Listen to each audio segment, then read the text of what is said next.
Hello everybody and welcome to my channel. What do we think about my fancy YouTube studio? I think we're kind of making it traditional because last video I filmed here, if we're not filming on my lunch break at work in my car, we're not filming a video at all. So we're gonna stick to this because it's better to be more consistent than having a fancy studio, which I actually never really had. So I guess what are we losing? Anyways, so I came here today to film a completely different video, but my friend just texted me about a situationship that she got herself into, and I decided that it's much more important to talk about that today rather than the video that I wanted to film. I'll film it next time.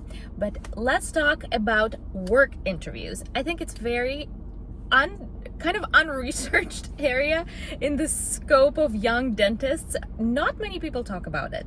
Basically, in school, they don't talk to you about finding a job at all, unless you're in BU. They actually do talk about this, and some things that I'm going to talk about in this video today are learned by me in BU. So I think it's important to spread this information to all of the young dentists or dentists who are about to graduate and are about to start looking for their first job. So what are work interviews? Basically, when you are graduating, when you're not yet employed by a practice, sometimes, occasionally, you would come to an interview and they will tell you, you're great, we love you, but we want to see how you work. We want to see how you are actually talking to the patients. We want to see how your communication skills are, how quick you are, what's your hand speed.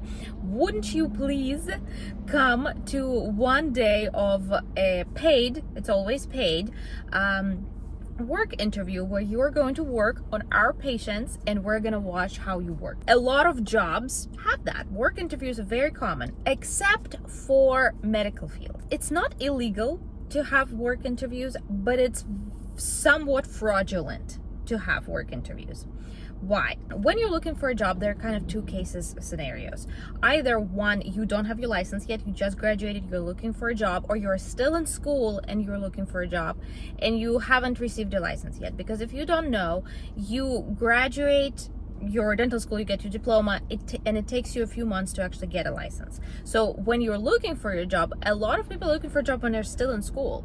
They're looking for options when they're still students, so they don't yet have their license. Even if you have graduated already and you have your diploma, but your license hasn't quite gone through, you are not licensed dentists, so you technically are not allowed to work on patients. Even though you have graduated your school and working under supervision of a licensed dentist, you cannot touch patients without a license. So people forget about that, and there's actually a case where they talked to us in BU. There was a student in BU who went to a work interview, who went to an interview in general, and they said they loved you and it was great, why don't you come to a work interview? So he shows up to a work interview, and he comes in, and he's still a student, mind you. He comes in his scrubs, he brings his lubes, and the office says, thank you, the interview's over. And he was like, why, what's going on? They were testing his ethics because he showed up to work on patients with his lube. He was fully prepared to touch and drill patients' teeth without a license. So this is his ethical, standpoint. He is capable for himself, so he allows himself to work on patients without a license. So that practice tested that student that way, and they refused him a job, even though he was good for this position, but he didn't quite fit because he was ready to commit fraud. That's one case. So when you're still a student, remember that you don't have a license. Don't do that.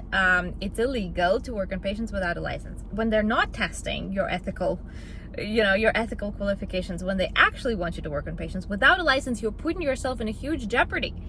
Why would you work on a patient for somebody else if you don't have a license? Another thing that people forget very frequently is, even if you do have a license, even if you have received your license, make sure that before you work on any patient, you have your malpractice insurance.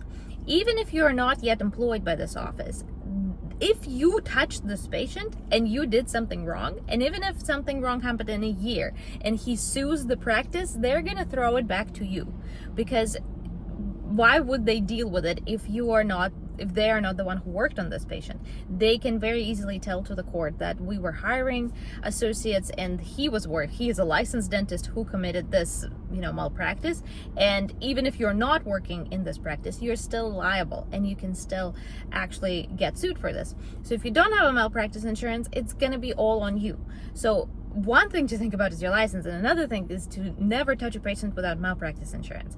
And again, when people are looking for their jobs, they don't always have all of their chickens in order. They don't have all of these documents in hand. I know when I was looking for a job, I did not have neither license or malpractice insurance, because why would I have that before I even have a license, right?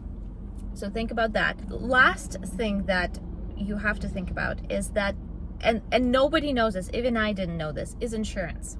So when you're not employed by the practice, you cannot be accredited with the insurances that they use. Unless the patient pays cash, you cannot actually work on them and submit the claims to his insurance company, because you're not registered dentist with this insurance company underneath the roof of this office. So it is fraudulent for them to submit the claim under a different dentist. It's not fraudulent as in illegal. It's against the insurance company's policies, basically. You cannot be, well, it is technically fraudulent because they will submit a claim, because it's not like they're going to make the patient pay cash, right? They're not going to do that. So they're going to still submit it to the insurance, but they will tell the insurance that it was the employed dentist who is qualified and accredited with the insurance company did the work, not you, somebody else. So that's a lie. How are you thinking the ethics of this company is? So basically you can't work on the patient without being registered with insurance, or at least at the very least you can't submit a claim. If you have all your documents in place, you can theoretically work on a patient if he is a cash patient, if he knows that he's going to pay cash and the insurance claim is not going to go through his insurance. So it's another thing for you to think about.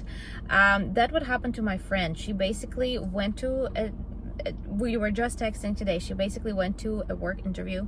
She went to an interview and she liked the practice. It was a very, very fancy practice.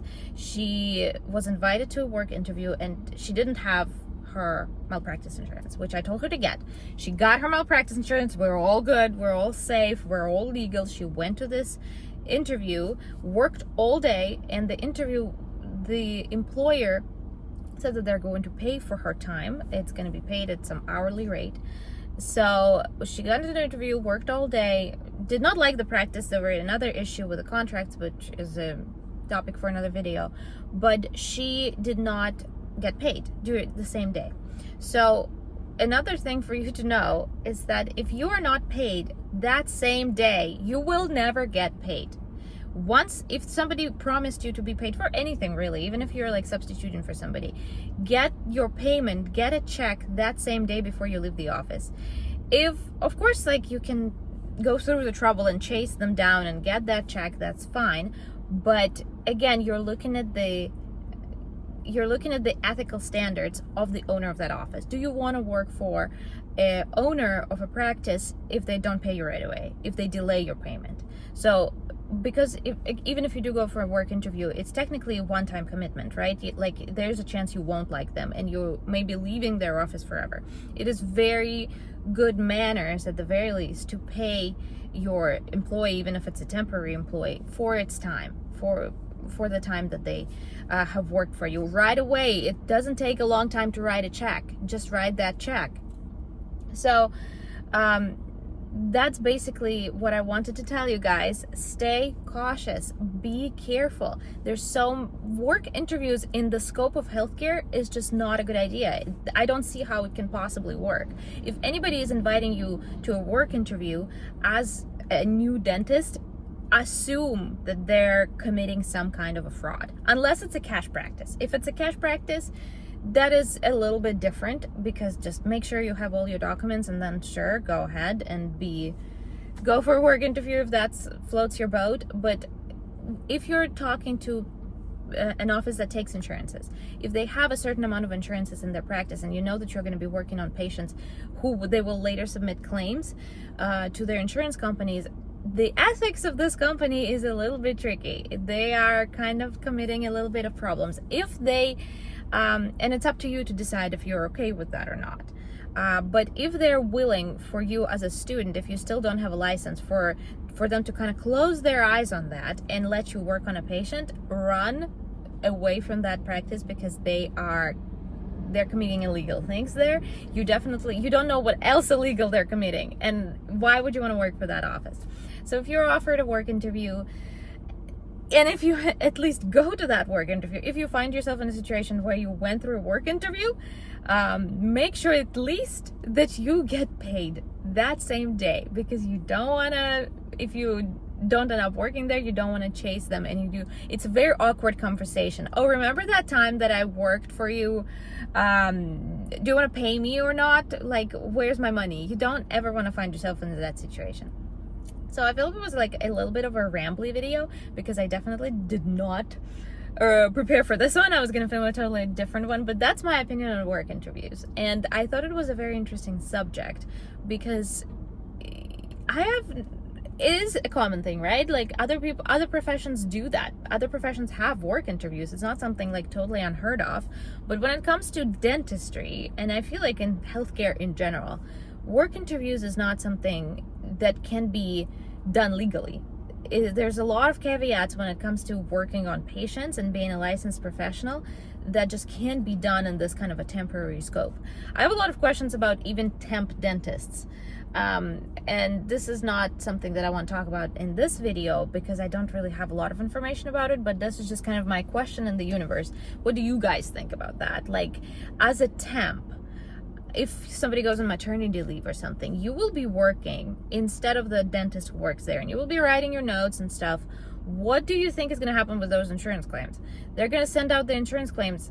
This patient's not accredited with this insurance company. There's no way they're going to go through the accreditation process, because it takes at least 3 months to get accredited with insurances. Is a very, very long time, and I feel like people don't really understand that.